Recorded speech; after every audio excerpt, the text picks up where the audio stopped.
Grab your cocoa and take a seat by the fire. The Holidays with Sam returns on 1310 News.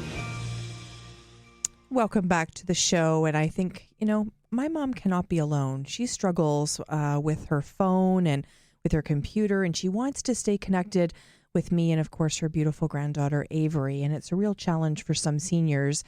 But my friend, Emily Joanisse, came up with a solution, and that's Connected Canadians. Emily is the co-founder and CEO. Welcome to the show, Emily. Thank you, Sam. I am so happy to be chatting with you. And I think one of the opportunities that we had to connect most recently was in April when you were honored at the Voscars, the Volunteer Ottawa Awards, and you received an honor there for your incredible work in terms of volunteerism. Tell us how Connected Canadians got started. For sure. So I did my undergrad in computer science, but my experience with computers goes much further back than that. My dad was one of the first people in Ontario to ever build his own computer. And so I kind of grew up being very familiar with computers, learned how to program at a really early age. As I got a bit older, I sort of ended up being that de facto tech support person in the lives of many people around me. And one of the initial people that triggered this experience was my friend Dorothy. Who had never used a computer and really was quite isolated and alone. And I helped her go and buy her first laptop and set up her email address and all of those things. And progressively throughout my life, I kind of have just always had people come to me for questions. And when I moved abroad, I also ended up working for an NGO that was being started by a group of retired people. And they kind of needed help with everything technologically related. When they found out that I could help them with pretty much all of those things, they said, all right, come move in our house and be our tech everything. They adopted you. Yes, exactly. And working with those retired people in Milan really showed me that,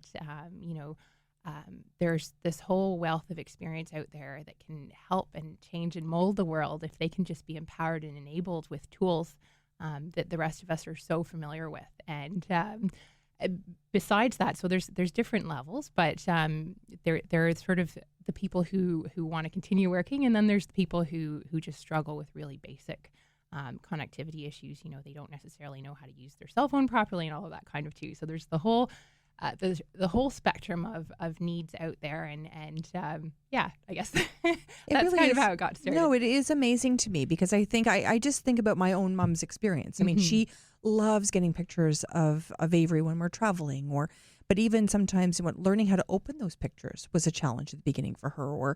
And I know she's not alone. There's many people, especially with people moving all over the world, staying connected to grandkids and to your children, and also with other seniors, so that isolation is reduced is so key. Tell me how this works. How do the volunteers get connected with seniors? For sure. So I realize I also left out a very key part in the founding of Connected Canadians, but so recognizing that there was an issue, this gap, I partnered with a friend of mine who also had been kind of pulled into this sphere of de facto tech support, and Taz and I started this organization, and we thought, well, how can we get started? And so we ourselves started giving workshops in the community, and then we started to set up a mechanism for people to email us and book appointments through our website to get help. And we also have a phone number that people can call us and leave messages if they'd like to be set up with a volunteer. So we have 2 different streams through which people can get help. We have our one-on-ones where we can set up a volunteer with a senior in a coffee shop, basically any public place, and they can spend an hour getting help on whichever device they need help on. And we also have our workshop stream where we go with volunteers into retirement residences, and we deliver workshops usually Saturday mornings with a group of high-tech professionals who are volunteering their time to provide that knowledge and those skills to seniors. I think you're really providing a service that people, one, don't even know exists. that seniors are struggling maybe with a brand new device, or someone thinks, oh, it's great, I'm going to get my grandma or I'm going to get my mom a device, and then they sort of hand it over to them thinking that intuitively they're going to know how to use it. Because we often see children at 4 or 5 pick up a phone and they're helping their grandparents. That certainly happened in our house.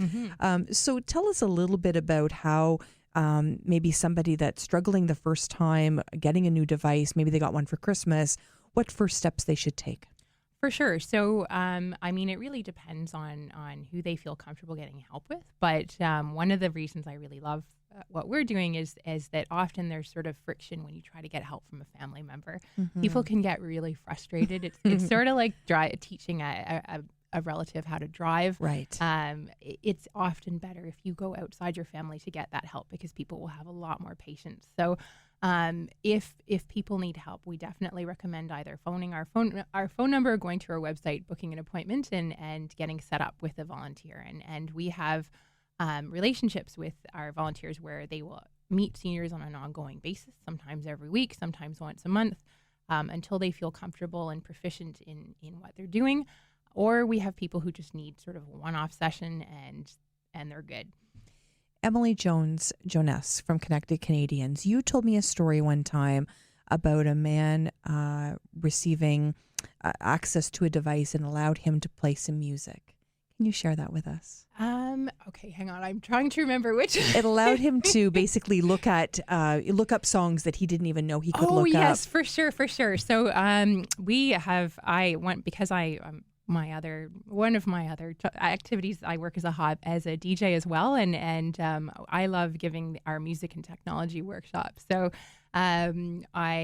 we did end up working with a gentleman in his 80s who had not known about things like Shazam or even YouTube, and sort of showing him that world out there of music that he hadn't heard in 50 or more years was just amazing to him, to be able to search and find artists that